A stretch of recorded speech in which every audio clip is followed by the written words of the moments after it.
So, okay, let's go on to the main meat of the evening, which is how do we coach beneath the surface?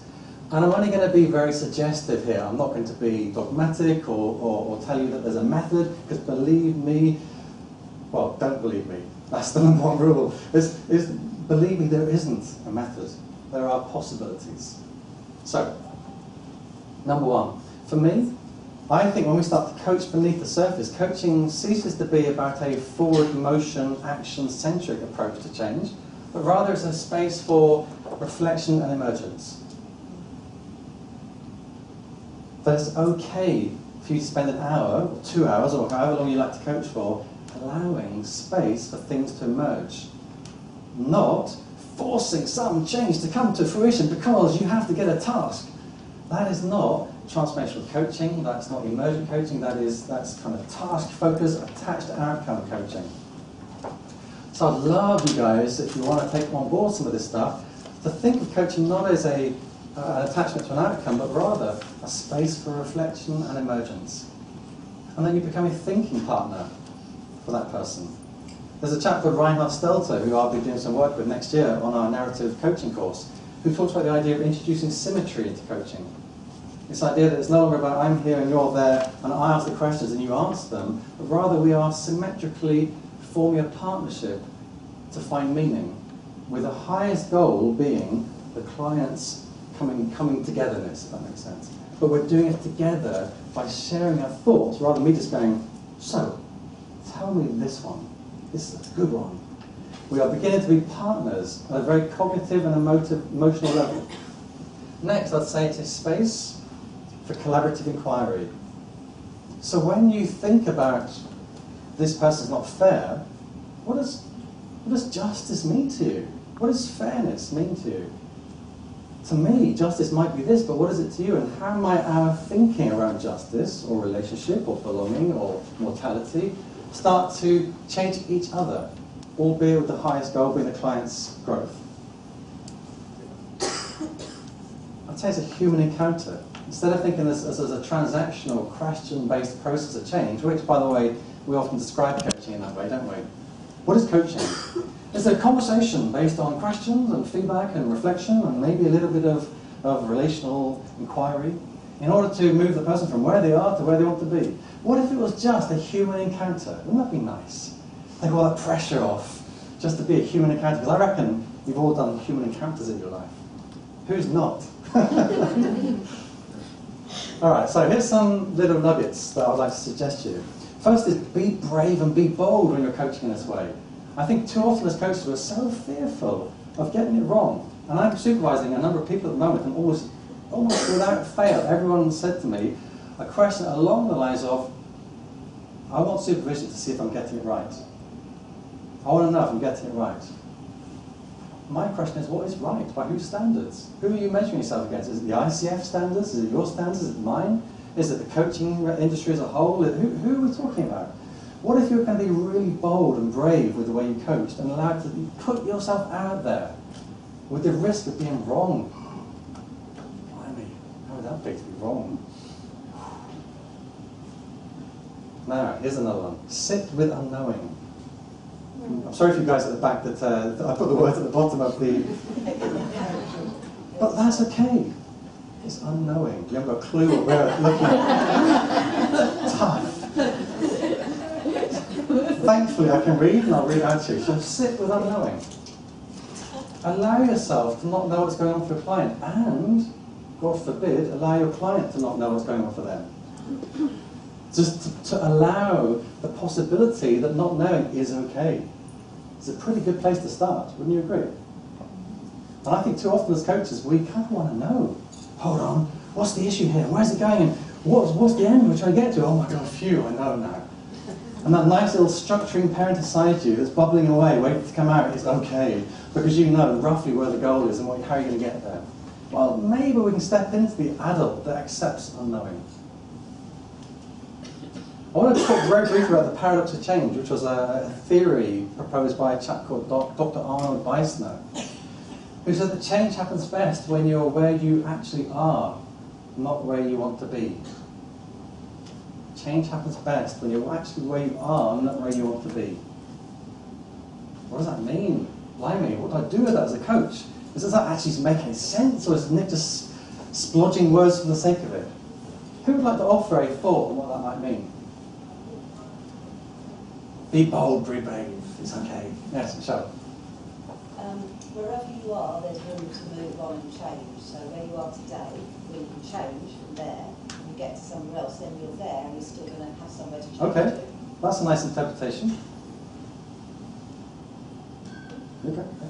Maybe a bit of neuroscience, because brain is changing all the time. With every second, we are restructuring our brain. So even on the physical level, it's impossible to stay the same. I find it fascinating.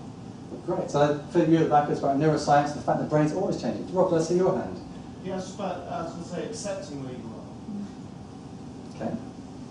If you're searching for reality, you have to be real, otherwise you won't find it. Nice. Okay. I think being in the present moment, and that's enough evidence ability to think about the future. Right. Being in the present moment for what purpose? When it relates to the paradox of change. Sorry, say it again. Being in the present moment for what purpose as it relates to the paradox of change? Bear in mind that the statement is, change happens best when you acknowledge where you actually are, not where you want to be. And the fact that usually change for the future is actually brought about by doing something in the present. That's a nice answer too. Well, There is by no... understanding who you are and where you are. What happens then? What happens then, Kai? Sorry? So you started on this paragraph, which is by understanding where you are. By understanding who and where you are. Yeah. And by really investigating and exploring that, Yeah. rather than just... Dot, dot, dot. what does that mean to you? Rather than just focusing on where you want to be, on the fictional reality. Essentially, that's what Dr. Arnold Weissner meant.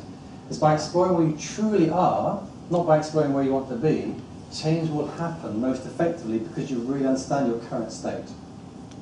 So that leads us to the next slide, which is to use the phenomenological approach to coaching. So I can move on from that one, can't I? So phenomenology is the study of the here and now experience of something. And I think all too often in coaching, we're so focused on taking the client to where they want to be, mentally as well as practically, that we're already moving them from their current reality into some projected reality. So let me just explain very briefly the phenomenological approach. And some of it will be familiar-ish to you, some of it might be a little bit, okay, we'll see. So number one, this is called, I'm sure I'll pronounce it wrong, but epoche. Anyone know if it's pronounced differently? Epoche means, essentially this is the phenomenological approach, and it consists of 3 phases. Number one, bracketing. Bracketing all your assumptions that you bring into the space. Now, that's not to say you can't draw on them at the right times, but when you're working phenomenologically, it's to bracket all the assumptions you make about the person in front of you. To not assume anything based on anything you see, hear, experience of them, but to simply let them be. Number 2, describe. Describe the current experience that they're having about the thing they're talking about. And number 3, horizontalize, which means to have no hierarchy of importance in anything they say. Don't go, oh my God, they just mentioned childhood. Childhood, that's where the secret is. Everything is of equal importance until the client allows things to emerge. As opposed to you being the person that goes, oh, how interesting, I've just noticed you said this, and I really want to focus on this. That's the phenomenological approach. Now, it sort of contradicts what I'm saying here, because I'm saying bring yourself into it, and also this idea of being an equal partnership, but I'm saying use them at the right times. And where I use phenomenology, if you listen to my recorded sessions on the Learning Zone, is I'll often say things like, as you say that, what do you feel about it right now? As you think about this thing, what are you experiencing about it right now? As you plan this next step, what do you experience about that idea of planning right now? In other words, you are constantly noticing what's happening in the current moment, not a projected thing. You strip away all interpretation of what might be and look at purely what is right now. Does that make sense? What are you feeling right now about this thing you're saying over there? Or what are you feeling right now about that thing that happened back there? Yes, so what? That happened last month at work. But what are you feeling about it right now? Rather than what did you feel about it back then? Make sense?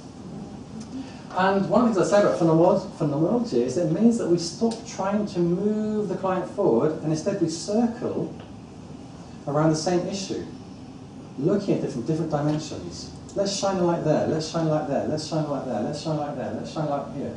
Until that thing they're experiencing in the here and now begins to emerge in a much bigger way, which is coming to Kai's point about the more you understand your current reality, the more the change can take place. So, I'm just going to, there's more to come, but I just want us to take a mini pause and just check in if there are any questions at this point. Or any thoughts. Dave, would you please close that door there? Just to save the banging bombing.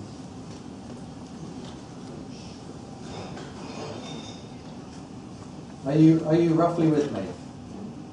Good. I've seen nodding heads. I love nodding heads. Anyone shaking their head? If you are, I'm just going to ignore you. Alright, cool. So let's move on. Next up is unfold the narrative. I remember when I first started coaching, I remember a client that I was working with, and she wanted to, some of you might have heard this before, but she wanted to start she wanted to start a dance school. No, she had a dance school, she wanted to grow it, that's right, in Bracknell. And I remember her talking about all this stuff, and I remember she was just talking, and I was a brand new coach, so I was utterly new to it all. And I remember not knowing how to interrupt her. How do I stop you wittering on about your blinking story and let me get my powerful questions in? Like, the powerful questions are going to move you where you want to be instead of whinging all the time. That was my thought as a brand new coach. Anyone had vaguely that experience? I thought so. Now, my experience now is allow them to talk, because in the act of talking you reveal the story that sits beneath their experience of their current reality and where they want to get to. And it reveals all the existential stuff I've been talking about, their beliefs, their assumptions, their values, all the human givens and their relationship to them surface in the story. And I think too often in coaching, and thankfully we don't teach this at Animus, but certainly in the coaching world generally, there's a desire to take the client out of the story. Leave the story behind, let's get you into action mode. Actually allow the story to surface. Allow it to reveal itself in the most powerful, shiny, fulsome way that it can, so that it reveals the client. Allow the client to emerge from their story. Does that make sense? But one of the things I'd like to offer is some thoughts on how you work with story. It's very easy to say, well, let the story emerge, but so what? What do you do with it? So here are some thoughts around what you can do with stories. Number one, who's narrating? I'll show you, point to the person in front of you. Right? No, it's they are. Oh, okay. Who's narrating? They are. The story, yeah. Well, the client. Yes, sorry. Yes. No, I'm not asking you because I don't understand what you're saying. I'm just challenging you. Yeah, no, well, Who's narrating? The client? And The client right then. No, yes. We often assume that the story told by a client is universally true for them. It's not. It's true in that moment, if it's true at all for them. But it's true in that moment. If they're in a good mood the next day, the story might be very, very different. If they're in a worse mood the next day, it could be a different story again. The story you hear is the story they have in that very precise moment. Thinking phenomenologically, what is the story that's happening right here and now, not tomorrow or yesterday? Who's telling the story? What part of you is surfacing here with me? Does that make sense? Because it's not the client, it's a part of the client that is manifesting itself right here, right now, for whatever reason. So that leads to the next question, why now? Is it something you're creating? Is it something as a coach you are creating? Did any of you hear the podcast that Robert and I did with Olivia recently? Shame on you. It's on the Learning Zone, and it's a podcast where Robert and I and Olivia talk about narrative. And one of the questions I raise is every story, for it to be a story, needs an audience. So who are we as an audience when we are coaching? What kind, and by the way, there's no answer to this, it's rhetorical, so we're a good audience. Who are we as an audience? What are we creating as an audience in that space, in that moment? Because you yourself will be different on different days, won't you? You're not the same coach every day. Some days you'll be like, oh my God, will this person stop going on? Or they'll be, yes, I know some of you are thinking that right now. Some of you are thinking, like, oh, when I'm in front of this client, it's just a nightmare. Sometimes you'll be like, oh, I can't wait to coach today. And you're a different audience in that space. And the audience will affect the story. So what about now makes it this? What about this moment makes the story what it is here and now? And how is your relationship forming that story? So we think about working relationally, which is what's happening between us, that this story is emerging here.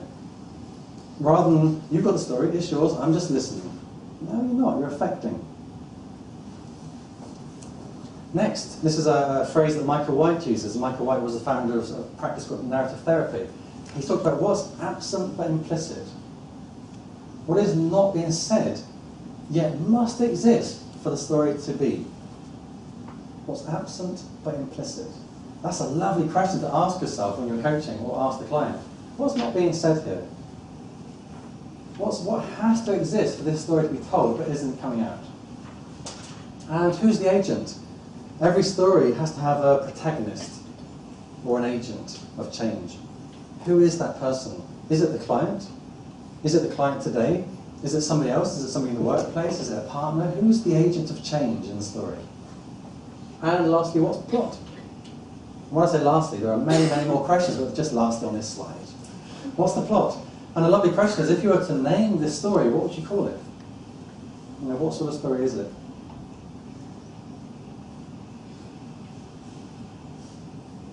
Everyone with me so far? Next up is enrich the metaphors. When somebody says, I tell you, it's David at the back. David at the back. Have you all met David? He's our Mr. Client Services for Animals. Give him a round of applause. He makes the company tick by, but Dave has a particular talent for coming up with fantastic analogies. He just never stops. He'll say, oh, it's like blah, blah, blah. It's phenomenal analogies he comes up with. And sometimes in coaching, we just sort of skate around the analogy. The client might say something, but instead of enriching it, we skate around it. So it's like, oh, I'm all at sea. Okay, what would you like to do about that? We don't deal with the metaphors that's given. We try to say, well, okay, how can we change it? Instead, enrich the metaphor. Tell me about the sea. Tell me about the boat. Who's in the boat? What's it feel like to be in that boat? Really enrich the metaphor without some pre-guided notion of what the changes you're trying to create. Just enrich, enrich, enrich, enrich, enrich. And by doing that, the change will happen because of the paradox of change. The more we understand our current reality, the greater the likelihood of change. So enrich the metaphor, don't try to change it. Then think about loud silence. You know, I coach on Skype most of the time, not always, but most of the time. And it can be tricky because, who coaches on Skype? Little hand, round of hands, yeah. It can be quite tricky, can't it? Because you don't know whether something's happening for the client or whether they're just going, when's the next question taking place? You know, you just don't quite know that. So there's that moment we interrupt them sometimes, but generally speaking, you know, I tend to give as much silence as possible, and in that silence there's a huge amount of noise happening, i.e., in the client's mind and in your mind, and somewhere in the space between. That's what I call loud silence. Use that loud silence to really let stuff come out. Tune in. Tune into yourself, tune into the client. And I've got some thoughts on tuning in. Something that Robert and I talked about on the podcast again was this idea of being like a tuning fork. So the first thing I'd say is, what's happening between you? Are you feeling bored? If you're a Gestalt coach, you just go, you know, right now I'm feeling bored. Right now I'm feeling attracted to you. You know, you'd really notice what's happening for you. And it's quite, you know, like sort of what you might call fundamentalist Gestalt is about really saying what's happening for you in the here and now experience of the client. But notice what's happening for you. Why am I feeling this about the client? What is it? Am I bored here? Am I excited by their prospect of what they're trying to achieve? What's going on? And then allow that to be part of the story. Right now I'm feeling this. So tune into your own feelings, not just to what's going on for the client. Notice what's echoing, what's coming back and forth. Michelle put it very brilliantly once when she was tutoring on, or mentoring on the course, and somebody said, what if something comes up, but you don't notice it straight away? And Michelle, I don't know if you remember what you said, Michelle, but it was genius, don't you worry. Oh, must be me then. And you said, if it's important enough, it will keep coming back. I call that echoing. Notice what keeps coming back. Like imagine shouting into the mountain. Hello, hello, hello, hello, hello, hello, hello, hello. Keeps coming back, keeps coming back, keeps coming back. Notice that stuff. Secondly, what's resonating? When you hear it, you go, whoa, yes. I kind of get a sense that's really where we're at with this thing, or whatever it might be. What's resonating for you? But also, what's discordant? We often talk about things resonating, but what about things which are discordant? Which go, phew, One of the things I work a lot with, very consciously and deliberately, is paradox and contradiction. Where a client says one thing and then something else, that to me isn't them being dishonest. It's a place where contradiction reveals there's something yet to be explored. Equally, when they have a paradox, they want this, but they want this, and the two don't go together, that's worth exploring. It's not like, well, you've got to decide. Make your mind up. Well, I remember years ago when I trained to be a coach, it was like a long time ago, but I remember there was one of our mentors on the course. Pretty bad, really. Somebody went to her for advice and said, I've got this client, and they keep changing their mind about what they want. One week they want this, and then the next week they want that, and first it's a job, and then it's a girlfriend, and then they want to move home, and who's had clients like that? Most of us, haven't we? And the mentor said, they're not serious, don't coach them. Terrible, isn't it? But that's what people think about coaching, that somehow the person should come to them with a super duper clear objective, and they should be like, yes, I've even worked out the smart objectives by myself. On the route here's the coaching, I got my smart pad out, and I made notes, and I've even come up with the first step. I'll have a note. It doesn't happen. They come with confusion and lack of clarity and all this kind of stuff. That's what they come with, isn't it, in coaching? So what we're looking for is what's resonating, what's discordant. But not to change it, but just to surface it, bring it up. What's discordant? What's not gelling here? That's odd. This and this, what's going on? Now, here's my little word I made up yesterday. It is made up yesterday, so you won't see it in the Oxford English Dictionary yet. But, never. It's hypothetical quandament. It's the act of being in a state of wonderment, but also pondering. Quandament. It's this idea that we can hypothesize what's going on for our clients with no attachment to being right. I'm wondering if what's going on here for you is X. I've noticed you've said blah, blah, blah, blah, blah. I'm wondering if Y. What are your thoughts on that? In other words, it's no longer about feedback. We're talking coaching feedback. You've said X, Y, Z. It makes me feel this. What do you think? No. This is much broader. It's taking a step back from evidence-based, which is what feedback is, and it's just noticing what's coming out for you. It's really interesting. I've been coaching for the last 3 sessions, and I'm beginning to wonder, la la la la la. What are your thoughts? We are unattached, but we're pondering. Who would like to be a ponderer? A few of you. Good. If I create a few ponderers, I've done my job tonight. All right, the next one is emergent change. Allow for emergent change to take place. When I was a coach in the early days, it was all about what's going to take place, by when, what could stop you. If that could stop you, how could you preempt it? On a scale of 1 to 10, how committed are you? Oh, only 9? What do we need to do to make that a 10? Anyone learn coaching like that years ago? It was like, you have to leave the room with absolute clarity, you're going to do this, otherwise I've failed as a coach and you failed as a human being. It was just crazy, the way we felt that it was all about finding this unadulteratedly brilliant path of action that they would go down without any question. And then they'd come back the next session, you'd go, I can't wait to hear how amazing the feedback is. And you go, so, how did you get on with those actions? And they went, didn't really do anything. And you think, hold on, you're a 10 out of 10 with no things that could get in your way, and you didn't do it. Something changed for me. You thought, what was wrong with my coaching? Nothing was wrong with your coaching. The client didn't emerge the way you expected them to. So one of the questions I often ask in coaching is, based on a conversation we've just had, what change do you think might happen? How do you see this conversation showing itself up in your life over the next week or so, or whatever the course of coaching is? Allow them to predict, but not determine. Now, I don't know whether deterministic coaching is an actual useful phrase, but I often talk about deterministic action or deterministic coaching, i.e. we determine what it's going to be. But so seldom does that actually work that I've given up on it. Literally given up on it. In fact, I used to get coached sometimes by a coach who goes down that deterministic coaching approach. I end up going to the next session feeling guilty. Literally feeling like, oh God, I've got to admit that I haven't done this and this and this. And I thought you were a successful person, Nick, but you're clearly not. You're clearly a loser because you haven't done this stuff that you agreed you would do with this person. And I go into this coaching and I lie. Isn't that pathetic? Isn't that pathetic that at my age, I lie just to get through that easy phase, because I know that I'll get used from the coaching, but I just go, yeah, I can't bother to get excuse why I didn't do it. So I just go, yeah, I did that, it's fine, let's move on. What if we didn't allow that to be the situation? What if we created conditions where that was just never an issue? Where the conditions were such that the person could emerge and be proud of whatever emerged, even if that emergence was 0. Even if it was nothing. Do you know what, Nick? It was the most amazing thing. Nothing changed me this week. I can't believe it. How cool is that? Maybe that'd be okay. Why are we so attached to change happening? So, bring this into the home straight now. What's the time? I can't see it. It's 8 o'clock. Fantastic. My aim was to finish earlier tonight because this, guys, is our Christmas meeting. So we're going for drinks afterwards for those who want to join us. So I decided to do this relatively speedy talk, but I also want to give you reflections. So here's my freshest perspective. Any of you know the work of Nancy Klein? We'll know that she uses this idea. What's your freshest thinking? In other words, don't report back to me what you thought when you put this presentation together.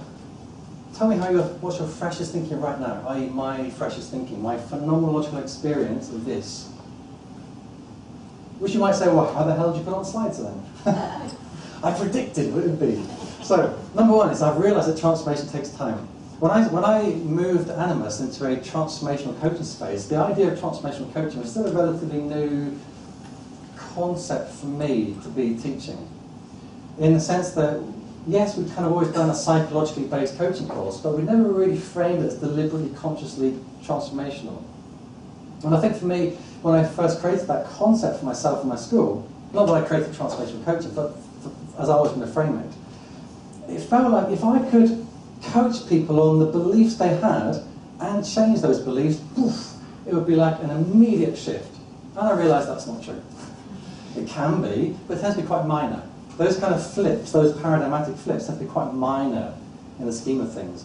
Real transformation, I've discovered so far, I might be wrong, but this is my discovery thus far, is it takes a while. And let's face it, these guys that come to us tend not to be 5 years old. They tend to be 30, 40, 50, 60. And they've had a long time to practice their current paradigm. They're not 5 years old who are coming going, I haven't got a paradigm yet, give me one. They're coming saying, look, this is my experience of life, and this is my paradigm, it's proved pretty damn good so far. And you're going, well, if it's so pretty damn good, why are you here? And that's when you start to create a paradigm shift, but it takes time. Next up, it's a partnership with the client's greatest good in mind. What I mean by that is I genuinely believe that coaching should be a partnership where you're co-thinking, but with the intention of the client's greatest good, not yours. Because you might say, well, why are they paying you then? If you're just simply learning from each other, why are they paying you? Because the greatest good is the client's, not yours. Now, if you happen to come out with some amazing revelations for your own life, all well and good, but that's not where the money is. Which is fair enough, isn't it? I mean, we're still being paid to be coaches, so we've got to think about the client.